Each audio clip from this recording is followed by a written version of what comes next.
Hello everyone, welcome back to our podcast.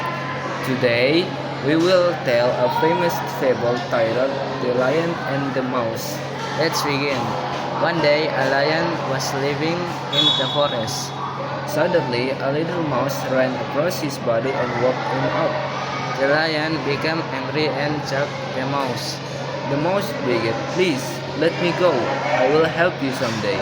The lion laughed because the mouse was so small. But the lion decided to let the mouse go. A few days later, the lion was trapped in a hunter's net. He couldn't escape and roared aloudly. The little mouse heard him and came to help.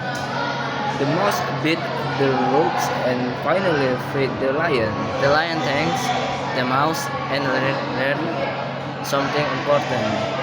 Yes, the moral of the story is kindness is never wasted. Thank you for listening. See you next time. Bye bye.